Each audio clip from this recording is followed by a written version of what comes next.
Ravi de vous retrouver dans ce 20h sur Gabon News. Bienvenue à tous dans ce journal.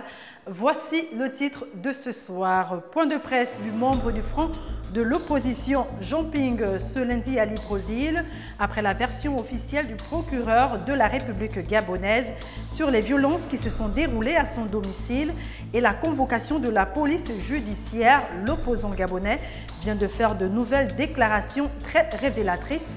Plus de détails dans un instant.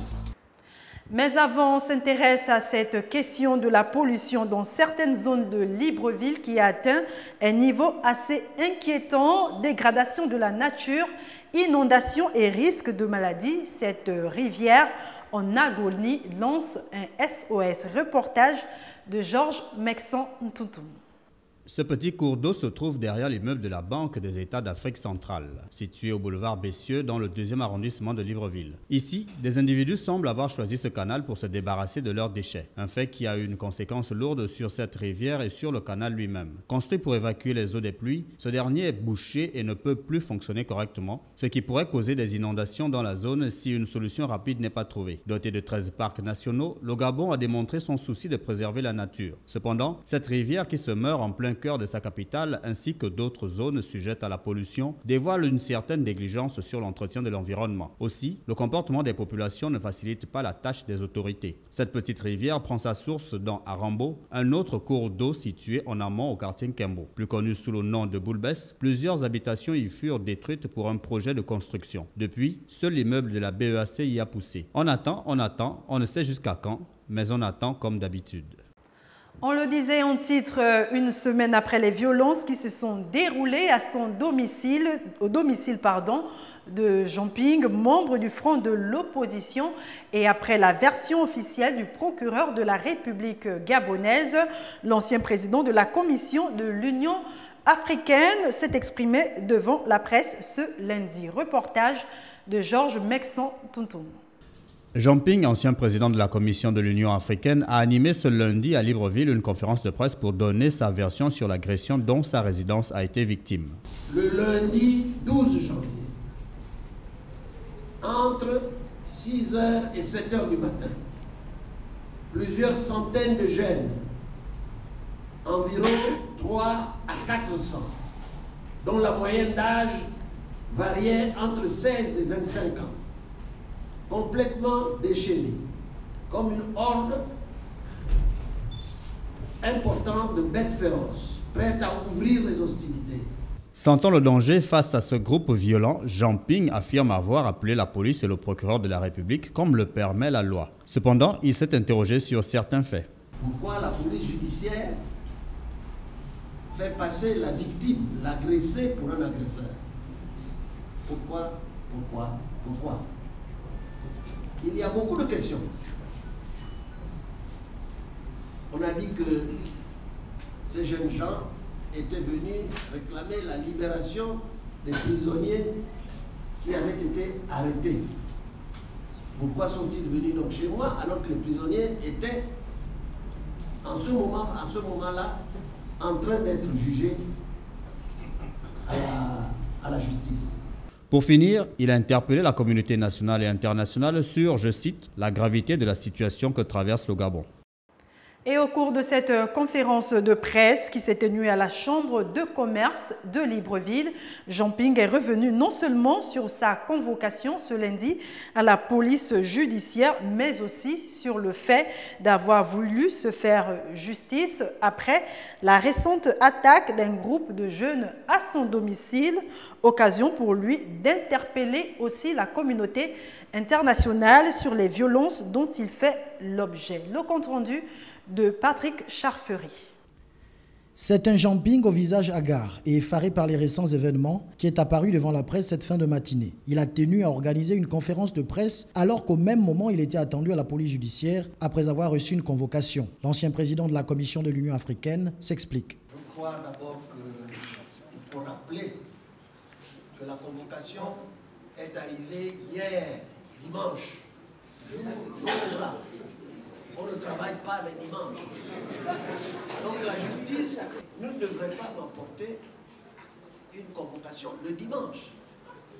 Pourquoi donc? Qu'est-ce qui pressait pour que la convocation me soit délivrée le dimanche, qu'on me convoque précisément à 11 h, le jour où je dois tenir une conférence de presse.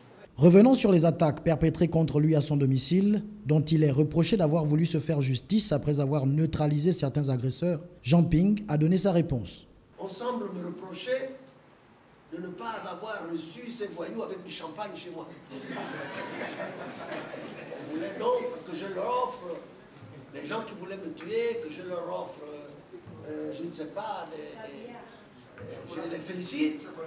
Il ajoute par la suite: vous êtes censé me protéger, vous ne le faites pas, c'est la population qui me protège et vous vous plaignez. Si la population ne m'avait pas protégé, peut-être qu'on m'aurait assassiné. Et vous êtes donc complice de cet assassinat puisque l'agresseur devient agressé. Jean Ping a souhaité l'intervention des personnalités et des instances internationales au regard de ce qu'il appelle des injustices subies par ses compagnons et lui-même. Il s'est par la suite dirigé du côté des locaux de la police judiciaire pour répondre à sa convocation. Rien à voir avec ce qui précède.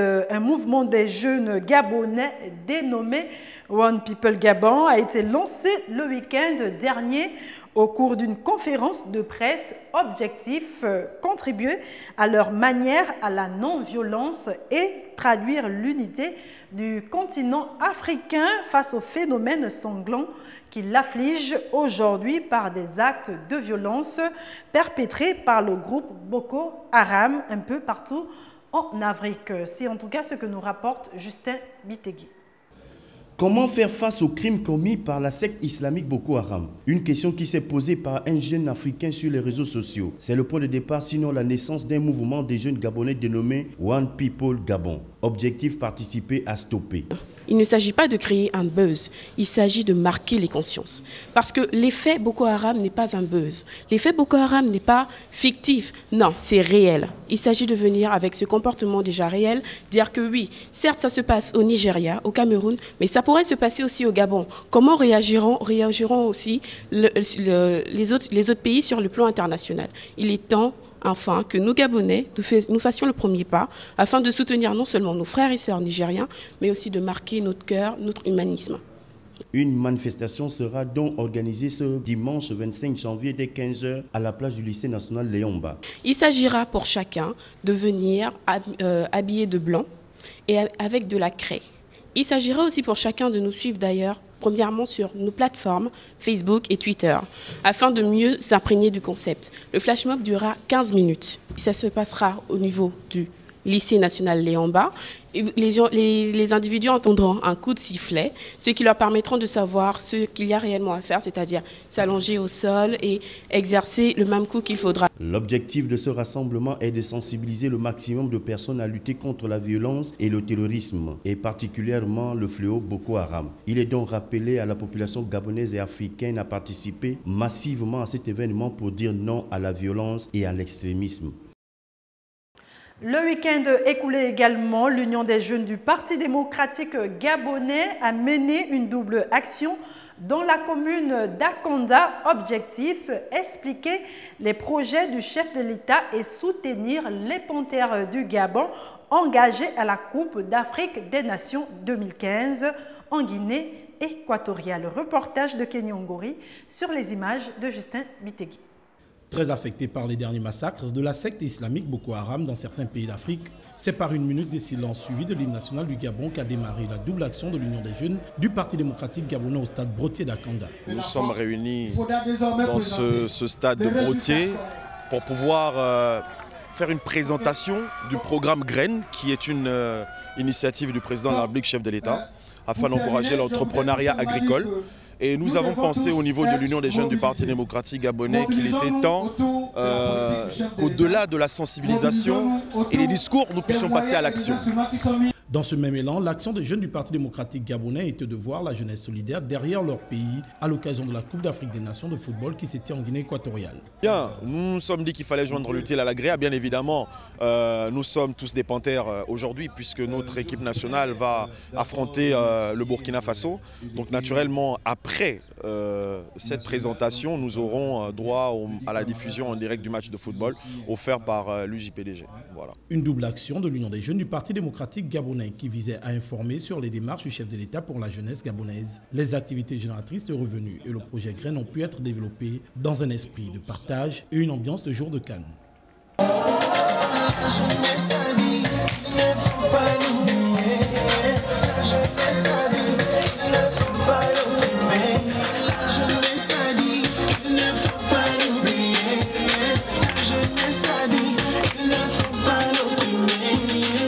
Et puis édifier les jeunes sur les projets du chef de l'État pour la jeunesse, tel était l'objet de la cérémonie qui a réuni les responsables du FNAS, du projet Graines et l'UJPDG pour permettre à chacun de s'imprégner davantage des 10 projets réservés aux jeunes. Compte rendu de Kenyongori sur les images de Justin Pitégué. Sur invitation de l'Union des jeunes du Parti démocratique gabonais afin de promouvoir les projets du chef de l'État et pour une campagne de proximité, la jeunesse réunie au stade Brotier d'Akanda a pu être édifiée sur le projet Graines et ses contours. C'est ce projet Graines pour lequel on m'a confié la coordination générale, donc l'animation, pour expliquer un peu à nos jeunes que c'est un projet cher au président de la République, son Excellence Ali Bongo Ondimba, qui a déjà mis en place tout un programme qui est destiné en priorité aux jeunes. Donc le message que je voulais passer aux jeunes cet après-midi, c'est de dire le président ne peut pas tout faire. Le président ne peut pas porter à lui seul Gabon émergent. Et c'est les jeunes qui doivent s'impliquer, ils ne doivent pas être des spectateurs.